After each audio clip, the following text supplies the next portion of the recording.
Thank you, everybody, for coming out. Happy Friday. Happy middle crazy semester time.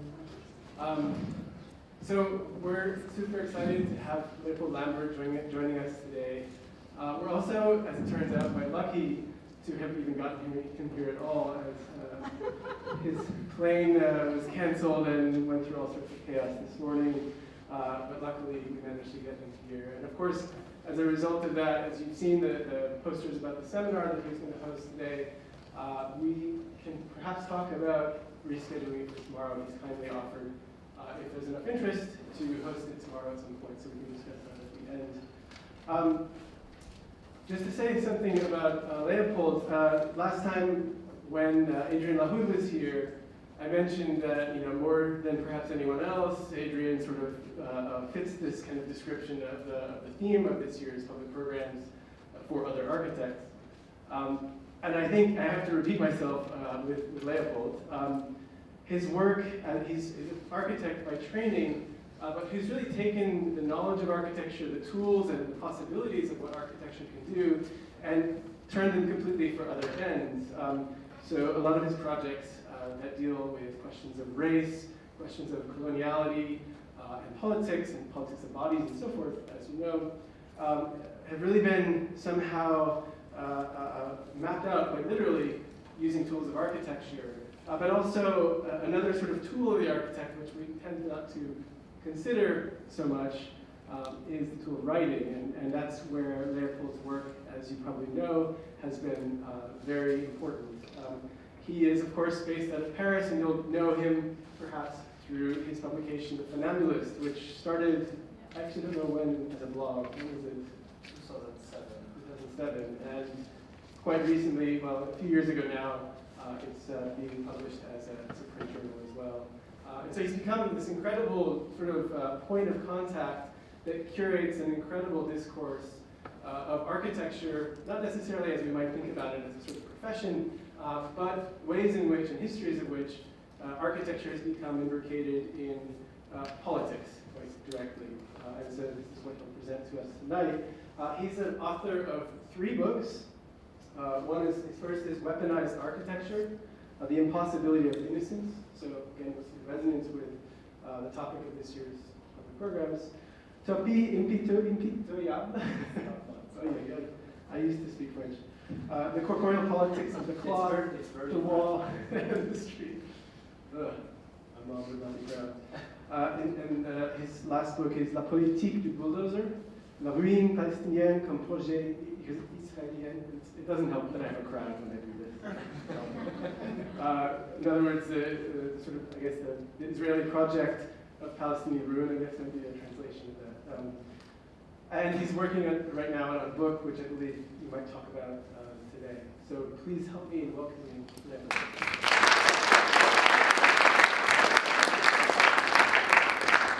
Thank you so much. Does the mic pick me up well, or yeah? Yeah. Okay, great. Fantastic.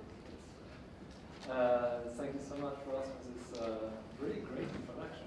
It's like very much in line with what I was describing earlier as being like a very, very warm welcome ever since we started talking, and I want to thank him as well as Leslie and Siobhan and Deborah for inviting me today here. I'm very happy to be here. As Ross said, almost did not happen, so I would have been quite disappointed if it did not.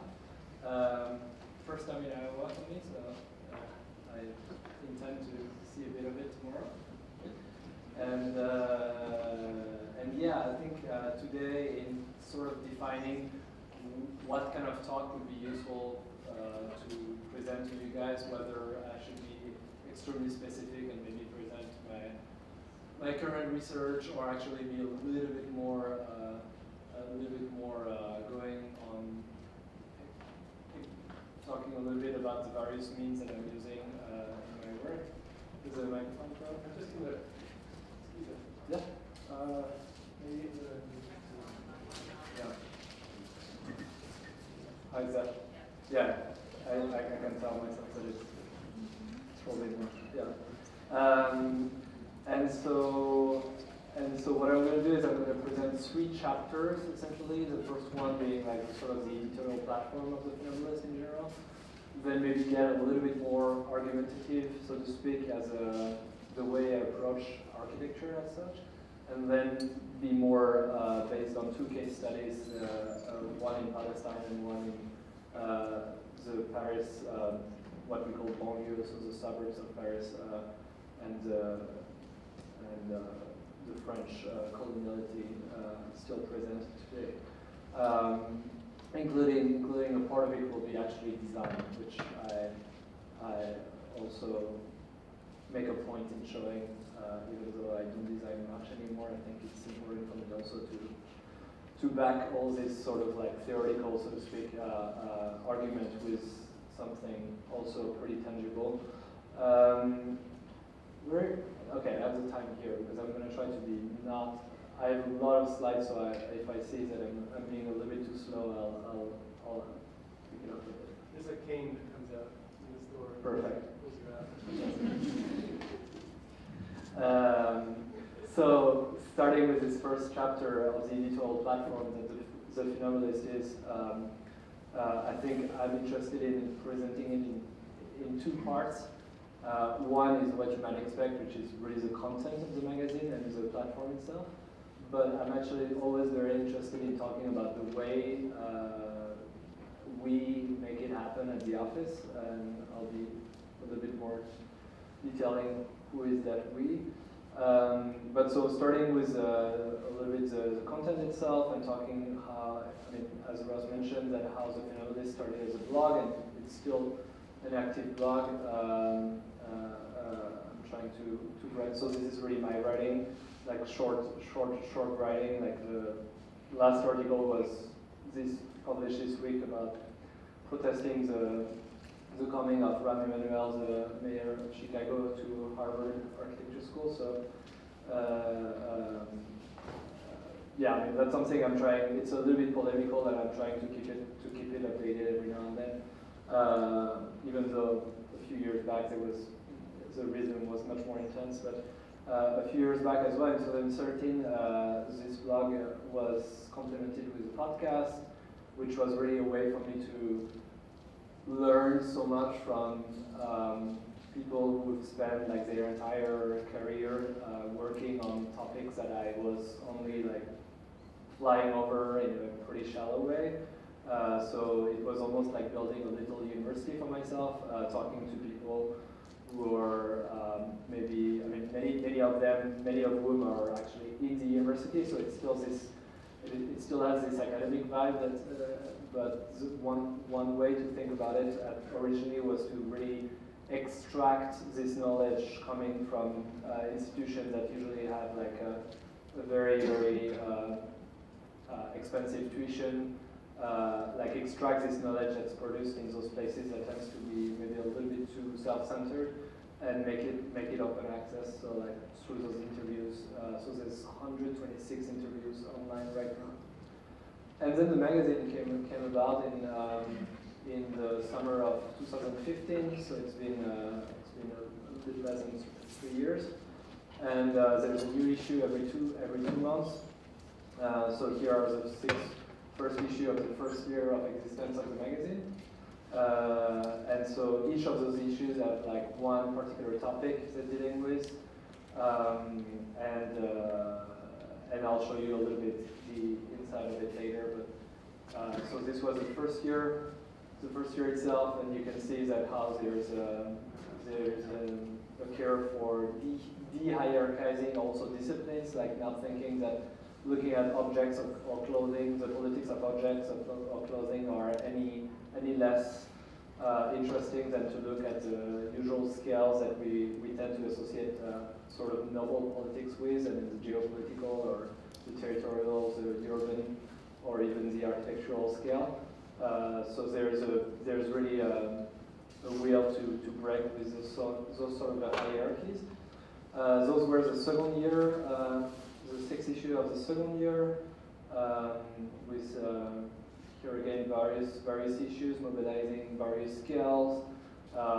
Always, I mean, I should say, the magazine and the platform in general has basically an editorial line that consists in bridging the world of architecture with the world of the humanities, let's say, but also with the world of political activism, in particular when it comes to decolonial struggles. This issue about islands looked in particular at several indigenous struggles of decolonization on various islands of the world. A resolute anti-racist, resolute solidarity with the anti-racist struggle as well as the queer struggle and feminist struggles. So that's sort of what drives the approach of all those issues, even though they're dealing with different topics. And then those are the current year's issue.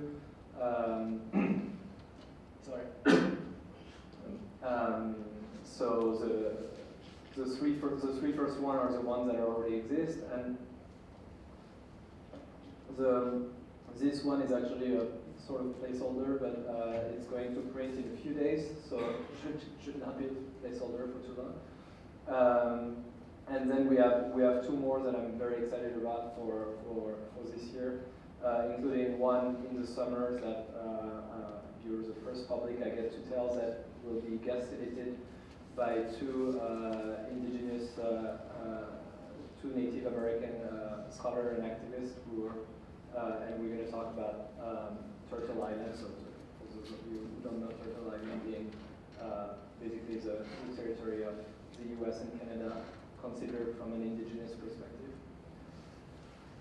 So a little bit showing you the format of the magazine itself. It always starts with articles that are talking about current political struggle in the world, but that are not related to the topic itself. So there's always a few pages like that. So I mean, here we're in Hawaii. Here we're in the north of Morocco. Here talking about two different situations of violence, but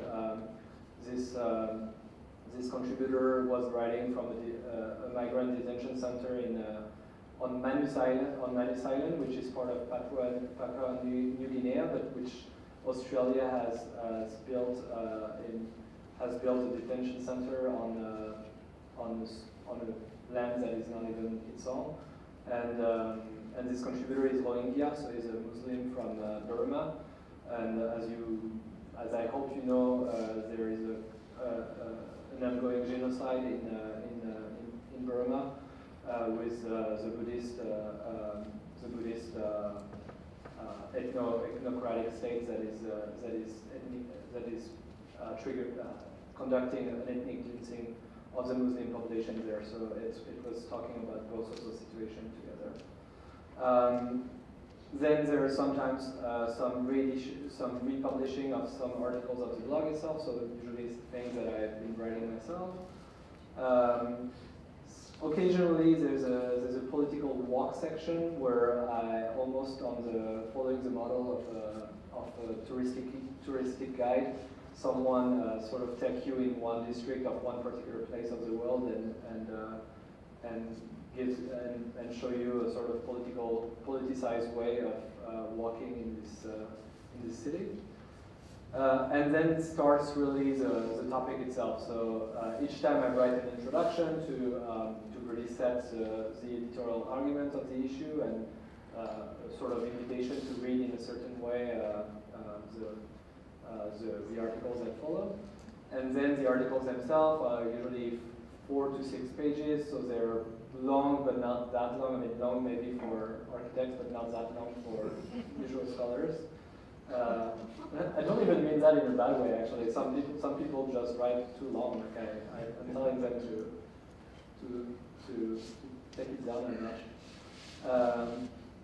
But so with various articles, and one of the important things as well is that it is, even though most of the people who write those articles have to do with the university most of the time, I'm really asking them to write for people who are not, who never heard of Michel Foucault or Judith Butler, it's very important for me that there is no sort of snobism coming from the university of like, if you don't know, if you haven't read one person or another person, then you don't understand anything. No, it's all about the argument itself, so it's a sort of really in between journalism and academic writing. So yeah, so I mean, I'm just, obviously I could talk about all of those articles that are published here, but I would be missing time.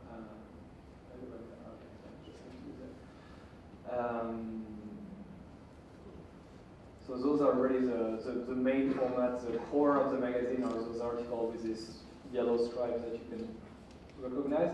Then I do have some interviews that usually comes from the podcast itself and that are being transcribed. So it's usually also great because obviously the style is much more verbal as well. So that's a nice part.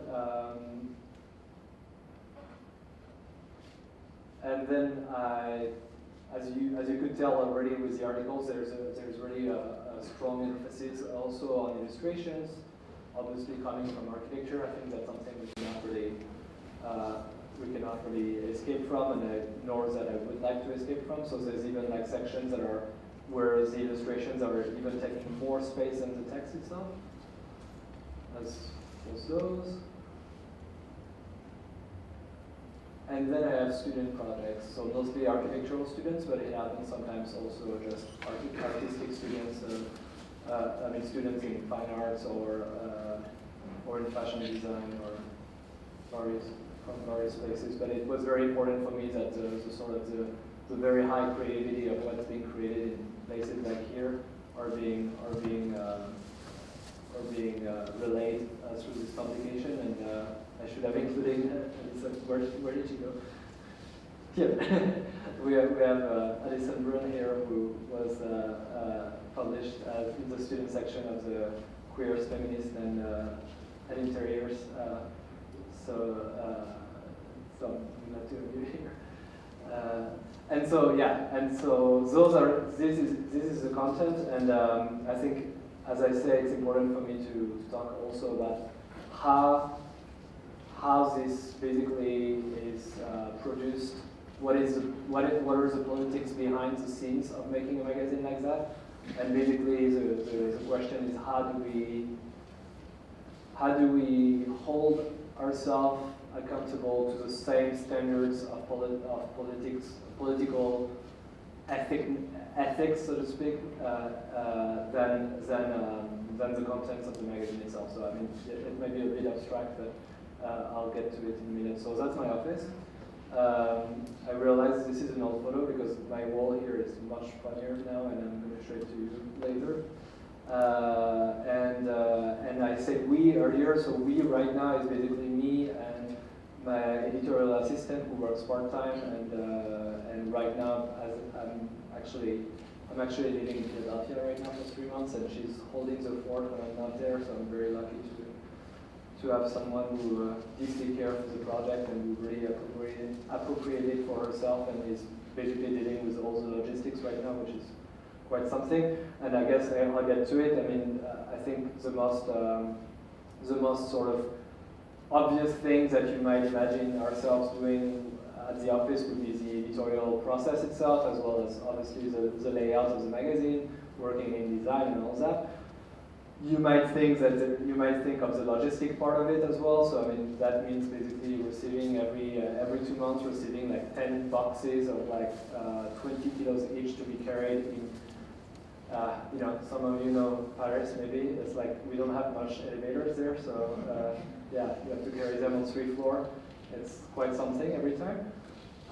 Then put like maybe I think every time now we put like 500 copies in envelopes when the new issue is ready, and then bring them to the post, which, as you can guess, requires to now go down 3 floors with the same amount of weight. So it's also a very pleasant experience again.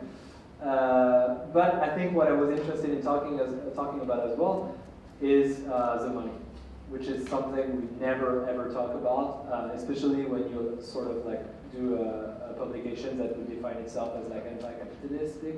then like the money is like the ultimate taboo. When actually I think it's very, very interesting because that's where a lot of the politics of production are going through, because it involves questions such as, do you pay contributors? You know, most academic journals do not pay their contributors. For me, it was very, very essential that from the very beginning, the people who write the articles, so like we're going to spend like several hours working on them and being involved in like maybe 30 back and forth of email with me, because one thing is not exactly as it should be, and then I'm asking for something else and all that. I'm fairly reasonable, but you know. And so it was very important for me that people would be paid for it, as well as a photographer sometimes, when it's really like a significant, like when we're using like a full work of someone. So all this, I mean, all this is involved in an economy, so it's quite complicated. It's like, you know, I mean, it's like if you start your own architecture firm, same problem. You need to do your accounting as I'm doing right here on this photo. You need to do your budget. You need to prepare your taxes, all that. So all that seems incredibly boring, but at the same time, the more you sort of embrace it, the more you acquire an agency on it. So the more you're able to say, okay, I'm able to redistribute part of what the magazine sold to contributors, to people who work at the office, obviously. To like I get quite a few internship requests every now and then, and most of them I have to say no because I refuse to have anyone working at the office for free. So it's this awkward situation where the person says that they're ready to work for free, but I find it unfair for people who could not afford to work for free. So so I say no, and then there's also the proofreaders and all that. So to me I feel this is one of those things where if you decide from the beginning that you're going to do it this way, then you just find the means to make it happen. So I mean, contributors are not paid a lot, I can tell you that, but I think for most of them, they also appreciate this sort of symbolic gesture when they're not really used to it.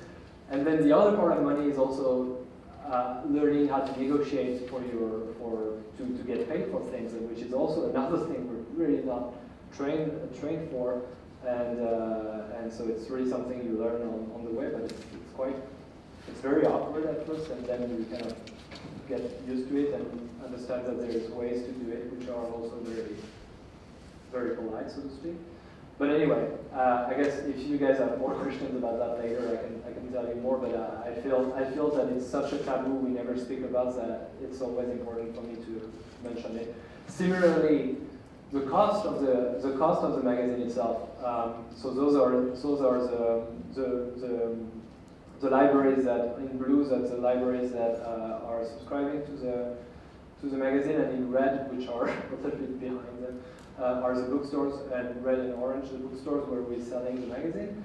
So obviously the magazine is made in France, so there is a sort of like the economic standard of France that is involved. So it's a quite expensive magazine for any context that would be lower than the standard. So what we're trying to do as well, which is far from being like a perfect solution, but is to, in bookstores of even just Southern Europe or Eastern Europe, to do it cheaper, and then for the entireness of Global South, making it much cheaper, like half price essentially. So, you know, it's far from perfect because there are obviously people in the US, in Canada, in France, in the UK, who don't have necessarily, who cannot afford necessarily those prices, so it's not so much a matter of where you live. And similarly, maybe in Morocco, there would be like a local bourgeoisie who definitely would not care to spend that money on it. So it's you know, when I present that, it's also a self-critique, as if something that we're trying and it's not perfect. And if you ever have better ideas, please let me know, because it's really always in the making. Similarly, in the politics of the making, no longer about money now, but about content. where do we talk about? Are we always talking about Europe and Northern America, or are we trying to diversify a little bit more? So this is a map of all pieces that we've been publishing in the magazine so far. You can see that we have reasons to be satisfied with the diversity of geographies we have involved, but also reasons not to be satisfied at all. If you look at East Africa or Latin America or even Northeast Asia, I think we can do better. Even though, I mean, the idea is not necessarily to talk about everywhere. I think when we talk about questions of coloniality or racism, I think there may be some places that resonates a little bit more with those situations than others.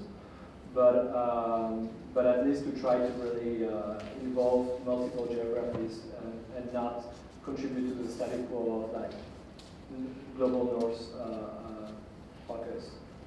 Similarly, who gets to write is also a political question.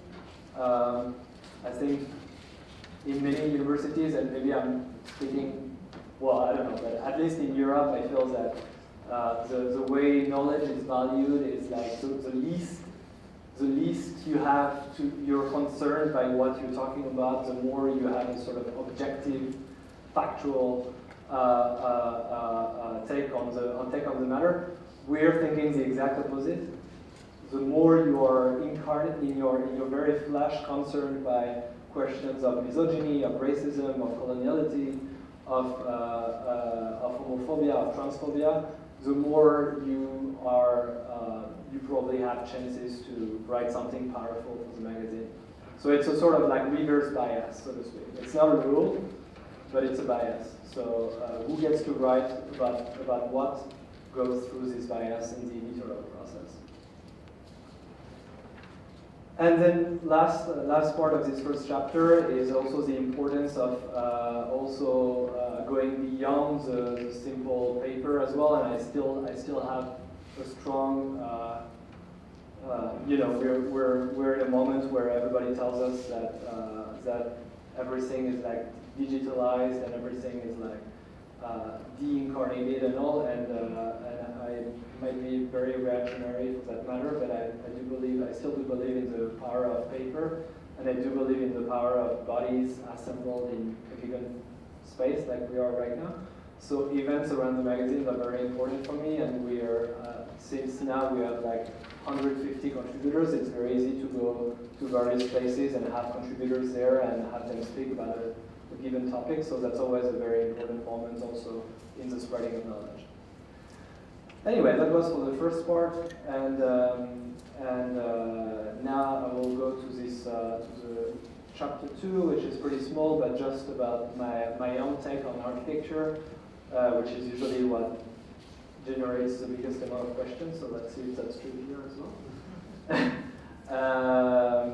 But so basically, I'm looking at architecture as something inherently violent. And I don't mean it yet in a political manner, I just mean in a strictly physical manner, just violence here being defined as very simply the encounter between two bodies and the sort of degradation of bodies through this process. So I'm always using the same dumb example, but I've never ever presented this argument without being surrounded by walls, which I think is not innocent. So if I somehow decide not to take this door and to run through that wall, probably it's going to be pretty comical because I'm going to hurt myself pretty badly. But I'm talking about this violence.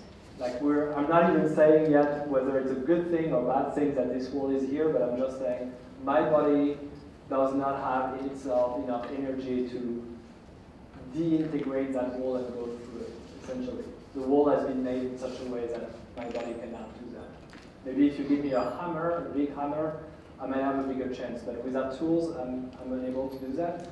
And I think most of the walls that surround us are made for this very purpose. And so it's just a matter. Of matter, really. From in a strict methodological point of view, when I say architecture is always violent, I start with this sort of very simple explanation. And then I look at how those walls are produced, and the wall being like this sort of like prototypical invention of, element of architecture. And here again we can say, oh yeah, but okay, but now walls don't really make sense anymore. We have technology. And then again, like I'm saying, like we are surrounded by walls, good old walls. That's the same that it's pretty much the same that we've seen for like millennia. So I think it's still relevant somehow to talk about them. But so walls are essentially lines that architects, and here I don't mean architects as in necessarily people with a diploma of architecture. It just means like the people who think in advance and who order space through those lines. And those lines on the paper are becoming walls. So with those lines on paper, we're able to organize bodies in space. We're saying some bodies will be, even if it's sheep bodies, but some bodies will be in this side of the wall, some bodies will be on this side of the wall. And so that's where I'm able to go back to the funambulist, because the funambulist is actually another word for a tightrope walker. And so the tightrope walker, what I find amazing is that it could not be more dependent on the line, because they're walking on a line, so they're prisoner of this super narrow world of the line, but somehow they subvert the effect of the line because they are neither on one side or the other of the wall. They do not follow the schemes of organization of space, organization of bodies in space. So that's a figure for me that's always very beautiful. So even though after all those years, I'm still very happy that the magazine has, the platform has this name, even though I realized a little bit too late that it was not a very used word in English language. Everybody who can speak Spanish or Italian or Romanian or French will recognize the word because it's the same in Latin, but yeah, sorry about that, didn't mean to be snug or anything. But so, okay, so I already talked a little bit about how we organize bodies in space through those lines. I yet not have taken any political position on the matter. I'm just saying this is what happens, this is what we do. And then, obviously, some walls are more politically problematic than others, and we can be more aggressively involved for or against certain walls. I mean, we have an entire presidential campaign built on the simple fact of having a line and making it a wall. But what I find amazing by that is that architecture is never as easy as to just do that. Take a line, make it a wall. So I guess where I'm going up with that is not that architecture is always oppressive, but just that it very much has the propensity of being oppressive. Like it's so easy. You literally take a line on the map, which is already a total creation, a total colonial creation, and then you make it into a wall. That's like that. I mean, everybody can understand that. Whereas maybe trying to make an architecture that complexifies that challenges those dominant forms of power, that goes towards decoloniality, that's much more complex. So I think when we want to design architectures that are politically challenging the status quo, we have to get up early in the morning and go to bed pretty late at night because it's quite complex. And so, you know, I'm like obviously I'm talking about walls that are extremely problematic. The apartheid wall in Palestine. I was mentioning obviously the border between the U.S. and Mexico that probably it seems like many people have forgotten already exists for like a third of its line. So, but you know, I used to present that and then get people telling me, yeah, but okay, I mean, yeah, it's easy. I can also show you a picture of apartheid and tell you, look, architecture is always violent. And I made my point. So what about just the shelters, the sort of original shelter? And there's this sort of myth of like of the beginning of architecture of like being like this sheltery kind of thing. And I love this image because this image allows me to make a point about the shelter, how the shelter is also violent. So imagine exactly this situation. There's like very heavy rain, a bus stop, and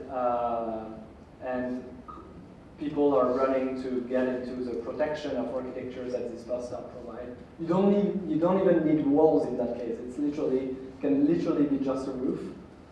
And then comes a time where there's too many bodies. It's just because space is always limited and bodies are like matter in space. So there is a moment, a little bit like here, where there's too many bodies and the next body who comes cannot make their way into the protection of architecture. So all of a sudden architecture created a situation where some people are socially included and some people are socially excluded. And again, like I'm not yet talking about politics, meaning I mean this is politics, but I'm not involving any sort of a position in the matter. And, we can just say, here's a protocol of admission of who gets included and who gets excluded. It's strictly first here, first served. So we can discuss about whether it's a good protocol or not, but it's, I don't think it's outrageous. It's an outrageous protocol. But we can see how there is a protocol of who gets to be included and who gets to be excluded. Obviously, most of the time we're looking at architecture, we're not looking at a bus stop under a heavy rain, we're looking at some things that very much materialize what we might call private property. So basically, when you invent a wall, you also invent the door, and when you invent the door, you also so the door is basically it's a wall that you can operate to actually go through it. But when we invent the door, we also invent the key. So we give the key to the bodies that we deem as being includable inside architecture, so-called protection. So I think, and on the other way, we can also put people inside an architecture and not give them the key and lock the door, and we call that a prison. And I think we can see how incredibly violent architecture becomes in this absolute interiority when we put a body in the middle of four walls and we sort of condemn the door, so to speak. And similarly, we can see how someone who would sleep in the street at night has no key, has no protocol of admission in any of the architecture's protection. So architecture does that. Looking even closer, architecture also is built around certain bodies. So architecture is involved in this loop of the norm, where basically architecture is informed from the norm, but because architecture is very much active in our life, it also reinforms the norm itself. So we have this loop in which basically we end up having spaces being built around those sort of standardized white male body, white male able body, very importantly, around which the entire world is constructed. Except since we have a gender differentiation of labor, then we made sure that some part of our world was actually built around standardized white female able bodies to reattribute this labor, to reinforce this idea of the division of labor, and to reassign and to always reassign those tasks. So you read the work of Henry Dreyfus, for example, who sort of designed those two gendered bodies, Joe and Josephine, and so he's saying, so Joe essentially we're gonna use him to design the seats of like tanks or the seat of cars or this kind of thing, and Josephine we're gonna use her hands standards to design the handle of iron or a vacuum cleaner. So we can see how, again, this loop is working. We have the dominant norm inform architecture reinforce this norm, make it stronger, which reinforce architecture. So it's always this loop, and what I'm interested in is how do we break this loop? So here I'm going into design and going into constructive design, so to speak, and I was very lucky in my life to have been able to work with Madeline Gaines, that you may have heard or may have not heard about, who was a poet in the 70s and 80s, and became an architect along with her partner, Shusake Arakawa, who's a Japanese painter, and they decided their architecture was going to be the most powerful weapon for what they wanted to do, which I'm not going to get too much into details, but essentially what I'm interested in those spaces, in those architecture, is how the standardized body is no longer the body around which architecture is built is no longer the usual bodies around which architecture is built, but it's actually maybe not even really a known body. It's a very diffuse, ambiguous body. And so somehow we have to, as bodies in this space, we have to readjust to this space, and I think I'm very interested in this way of really challenging the norm in that case. So that's my approach to architecture. It was important for me to give it to you because then I'm gonna talk about two case studies, two research that I've been doing for many years now, and including one that involved design. So I think it's important to have it in this order, so to speak. So the first one is Palestine, that I've been working on for over 10 years now, and without any sort of weird New York Timesy sense of neutrality, because I don't believe in any of that, but very much in solidarity with the Palestinian struggle and analyzing how architecture is used as a weapon against them. So maps are obviously one way to do that, to show the various ways that violence of space unleashes on particular bodies in this situation of apartheid. But maps are also tricky. So maps, there's many people who work on Palestine who works with maps, but the problem is like maps are again like this sort of very top-down way to look at the world that architects love, obviously, because that's how we work, but that's also how we sort of exercise a form of power over this territory.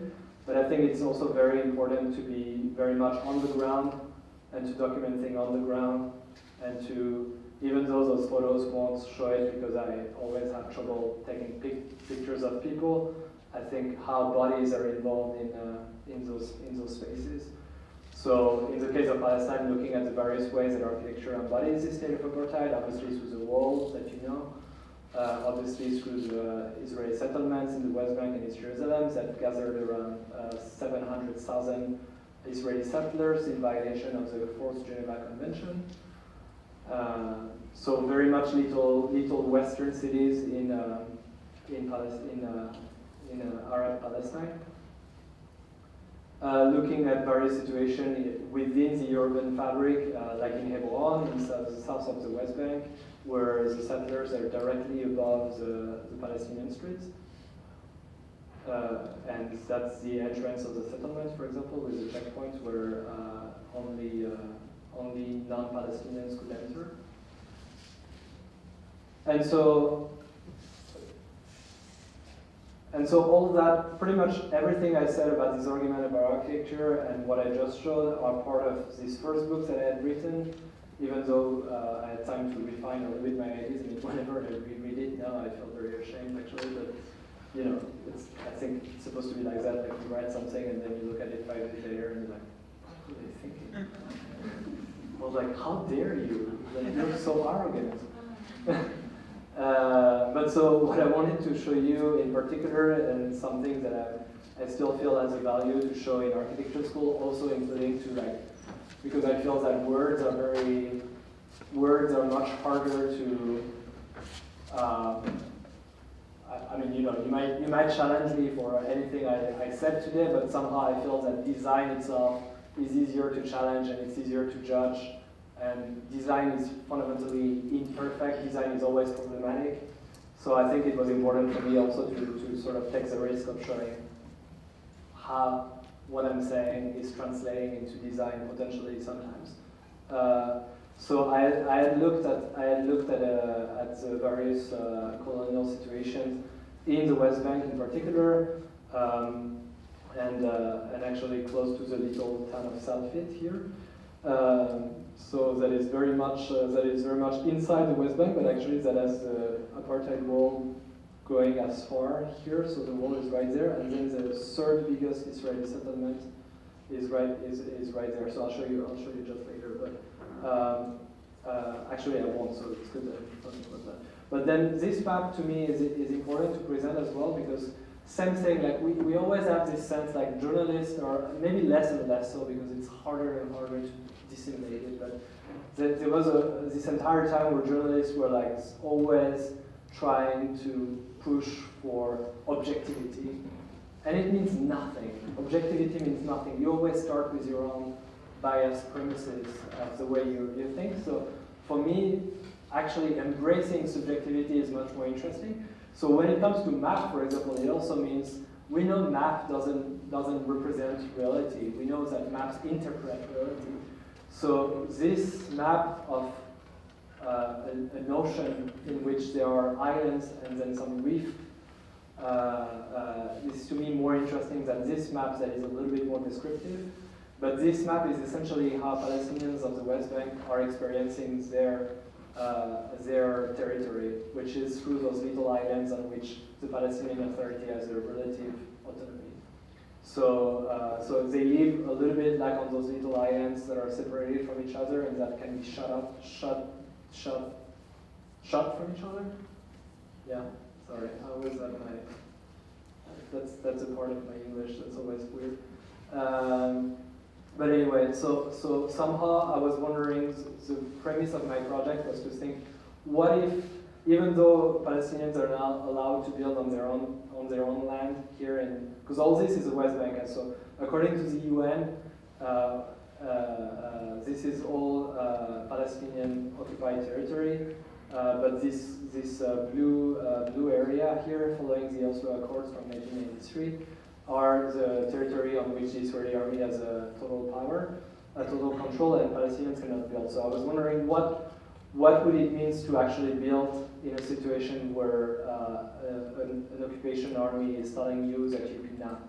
So how do you invent a building that within its own architecture is carrying a language of camouflage and dissimulation? With also an entire story involved about how it gets built, but I won't get into that.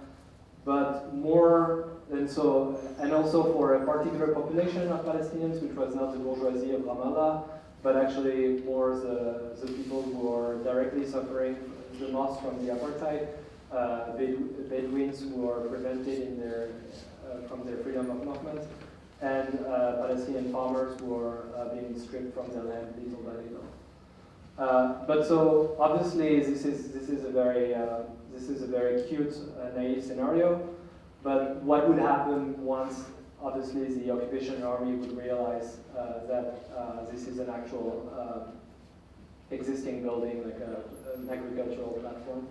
And so the idea of this project, and that the most political part of it, besides disobeying the colonial legislation, was the idea: how can you even win in failure? So how can you win even if the army, as they always do, bring their gigantic Caterpillar D9 customized bulldozer and destroy everything? So the idea was to create also an architecture that in its very geometry and its materiality was almost indestructible, even though obviously it could not be operable anymore, it would become this ruin. But then when you know the history of Palestine, you know that the ruins of the Palestinian village that were destroyed on what is now Israel, evicted and destroyed in 1948, the ruins themselves were destroyed, were demolished. So that, because the ruin has two characteristics. The ruins are telling two stories. The ruins are telling the story of what they used to be, and the ruins are telling the story of how they were destroyed. Sometimes just by erosion, but even if it's by erosion, we can see that. So somehow, designing a building that even in its failure, in the fact that it was discovered and destroyed, there was a wish to still mark that this building existed at some point, represented a form of resistance, and sort of is able to tell this story was important in this narrative. I'm being quite long, yeah. Okay, so maybe I'll go a little bit faster, but there was this other project more recent that I did for about two young Palestinian and Israeli curators who asked me to design something with the idea of a future of Palestine, and I wanted for once to play the game of like being a little bit naive and going for the best possible scenario and of a reunited historical Palestine, so this entire historical territory, and I did a map in both in Hebrew and Arabic, in which this would be, in which this territory would be a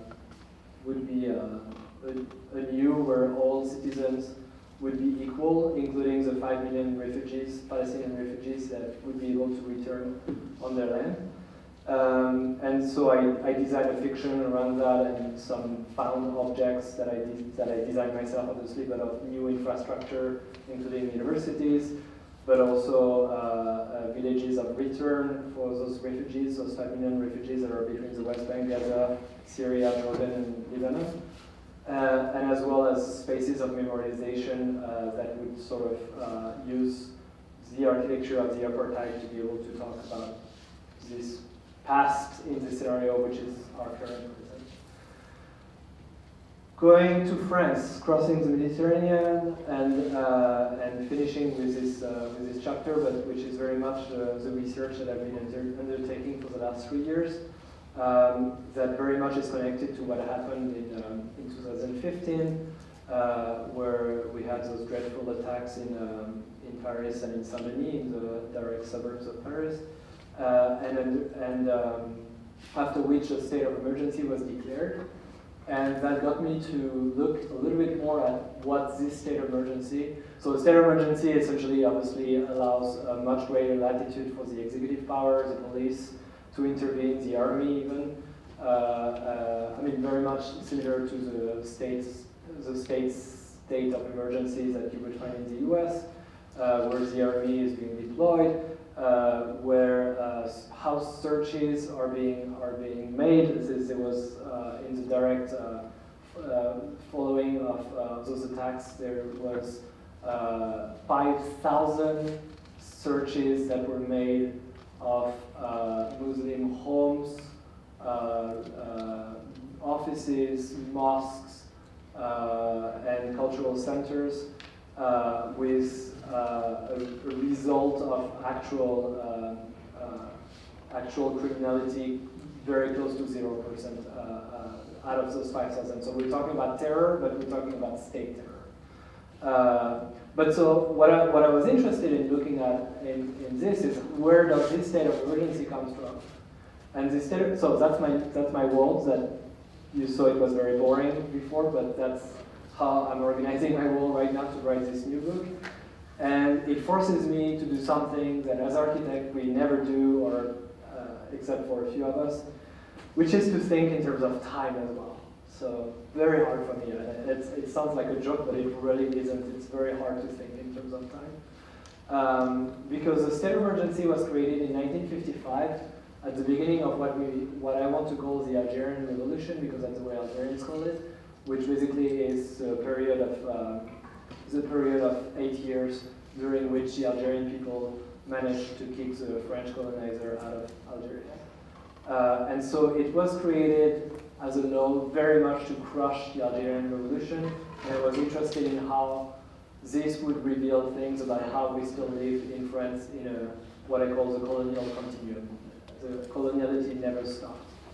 Because it was also reproduced at other times of the Algerian Revolution, so 55, 58, 61, 62, I'll get to that, as well as in what we call overseas territory, which is very much a euphemism to say still current colonies that you might have heard about, Guadeloupe, Martinique, Ruine Island in the Indian Ocean, Mayotte, New Caledonia that I will talk about for a little bit. So France still has colonies, when you had Maria, the Hurricane Maria, we saw very much the importance of U.S. imperialism and European colonialism in islands of the Caribbean, and in particular in the way the state infrastructure was not deeming enough importance to those territories to really fundamentally help the people there. And then it also happened in 2005, I'll get to it, and then in the most recent, right after the attacks in 2015. And importantly, the state of emergency was stopped on 1st of November 2017, so only 4 months ago, but immediately replaced by a law that you might very want to compare with the Patriot Act here in the US, which very much takes the state of emergency and make it into common law. So I think this is very important to do this work right now, and there's many activists who work also on a similar topic, and I'm definitely taking my inspiration from them and from their bravery. So going back to the 50s, this is what was happening in the countryside of Algeria during the Algerian Revolution. The French emptied entire villages and relocated the population in those semi-open camps. It was not completely carceral camps, but it was cities where people were forced to live and that were extremely easy to control because, as you can see, it's very orthogonal, and the state was able to see who was being potentially a militant for the revolution and who wasn't. But this work, there's a friend of mine, Samia Hani, who's currently teaching at Princeton, who did an entire book, thick like that, about this work. So if you're ever curious about it, it's really, really, really great, and I'm really sort of building up from where she stops, basically, but which is also to look more on my side of the Mediterranean, and because the revolution was very much active in Paris as well. And I've been doing a cartography in particular of massacres that happened in October 1961, where a curfew was declared on Algerian people only. And you can imagine, it's like, I mean, here it's like pretending not to target one particular people when we know that we know who's targeted. But here it was very clear; it was only Algerians that were targeted. And when Algerians gathered in dozens of thousands, about 30,000 of them, to demonstrate in the street of Paris and to violate the curfew, they were received with firearms, with batons, with arrests, systematic arrest, and even 300 died, many of whom were being thrown into the river. And this is still a big taboo in France. It's little by little is making its way in the national history, but as something that would be committed by people we don't really know. Like whenever there's a commemoration, we never really know who killed the Algerians. We just know that Algerians were killed. Obviously, it was the police, and in particular led by this particular prefect of the police called Maurice Papon, who was also judged in 1998 as being an accomplice and responsible for the deportation of 1,600 Jewish people during the Holocaust, and later on was also involved at several levels of administrative jobs in the colonial administration. So anyway, so I looked at this event, and I tried to find also those sort of this equivalent of Google Earth in the 60s, which actually France has remarkably great resource for that. I mean, it's been very, very helpful. And so reconsidering what happened in this massacre, also to deny the sort of the official narrative that basically says that everything that happened on this bridge and happened in hot blood, like the cops became crazy and they started to kill people. When actually, when you study the history, you realize that many things happen at many other places and very much in cold blood in the days that followed and the days that preceded as well. Anyway, that's just to show you one particular way I'm working. similarly looking at again, like using this incredible resource and looking at how an Algerian shanty town here in the banlieue, so again, banlieue is like those suburbs of Paris, was first built for people to accommodate themselves, and was then little by little replaced by construction by the state. Some sort of very permanent social housing projects that still exist today, but also many of those temporary housing things that were made for like maybe, I think, a year maximum, maybe 2 years were really the maximum of those space. And here, every time we change, well, you should think of like 2 years, a 2 years time lapse, and how we made people live for 20 years in space, in architecture that was only built for 2 years. So you can imagine and so, for example, here there was a lot of political organizing made in basically the Arab French, and later on even Portuguese French, and then the Caribbean and West African newcomers.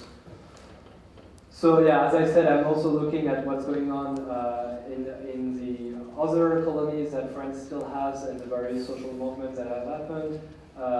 One particular place has been New Caledonia, which is north of New Zealand, which is actually this year is the end of a 30 years long process of decolonization, and they have a self-determination referendum at the end of the year. So I really hope that the yes to decolonization will win. But anyway, going. Yeah, I'm sorry, I'm being super long. Okay, I'll do this last part very quickly. But just explaining this banlieue thing. So Paris, if you've been to Paris, you basically, chances are you basically have been only in this space, which is the municipality of Paris proper. But there's 8 million people living in the metropolitan area, only 2 million people living in the municipality. So anyway, again, like through map, I'm looking at the various ways that the state have very much favorized, if not wished for, and actively acted for a racial and social segregation in the city through various means. I mean, those are the sort of typical social housing complexes in which most of the population of color in Paris is living in, and from where the political organizing is also emerging. To the point that in 2005, the state of emergency was declared only on those places when there was like a strong revolt from young people from the banlieue. So I'm looking at that as well, and I'm looking going back to architecture. I'm looking at how it affected the architecture of those places. So I'm looking at various things, but I think this one is particularly talkative, which is the police stations. So this one is an old one, but this one has always surprised me. It's in the very center of Paris, in the 5th arrondissement, if you know it. And I've always suspected it to have been built right after 1968's student massive strikes and protests. And indeed, that's what happened. It was built in 1971. So you can see how it's a little medieval castle assembled against the students. But the same thing was done in the banlieue. So this one is a bit older than the state of emergency, but I love this one because it's so, you know, what else can I say? Like it just says it all about the way the police think of itself as obviously not being a sort of like a sort of institution that is here to protect the neighborhood, but very much that is at war against the neighborhood. So going a little bit more recent, even though this one is still a bit old, but you can get the spirit. And then looking at the most recent one, what I find really striking is how they are, you know, there's a care for space, there's a care for materiality, there's a care for many things. So we can see how they emerge from architecture office, like that, that we build libraries or whatever else. So I think what I want to point out here again is like the responsibility of architects in that matter, in being complicit with this colonial violence. So I mean, there's really, really many. And if you go to wealthier, wider neighborhoods, then you find them much more transparent and much more welcoming, honestly. This one is probably the most aggressive one.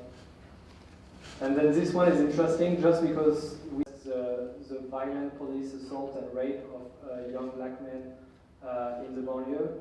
And we're protesting in front of the High Court, which is basically just on the other side of this building.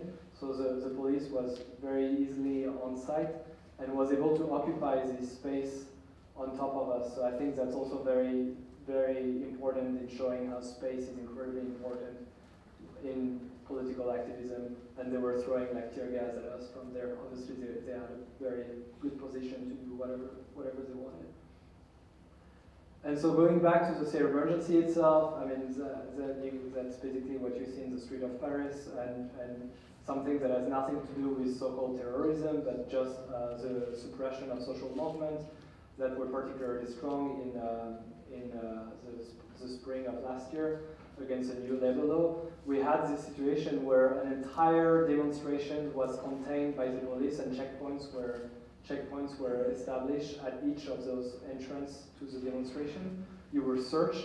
My bike helmet was considered a weapon, which is so interesting, right? Because honestly, if it's a weapon, it's a defensive weapon. So the state imagines that you're going to want to defend yourself from the violence that it's going to impose on you. I mean, that's how. I mean, that's even like, you know, the police have tear gas, meaning the state already imagines its own illegitimacy and prepares itself to defend against people who will point that out somehow. But so this architecture this police architecture is really remarkable. As you can see, I mean, you can fold it like that, and you can basically contain an entire perimeter like that. Anyway, I've been very long, but it's always very important for me to acknowledge people who are doing work on the field, because it's very easy for me to come to auditorium like that and to speak about all that. But I think it's very important to really pay homage to people who are very active and who are putting actions in their work. And that also allows me to introduce you to Nick Estes and Melanie Yazzie, who are the two guest editor of this summer issue of the magazine. So that also helped me to go all the way back to the first chapter. So thank you so much. Sorry for being so long.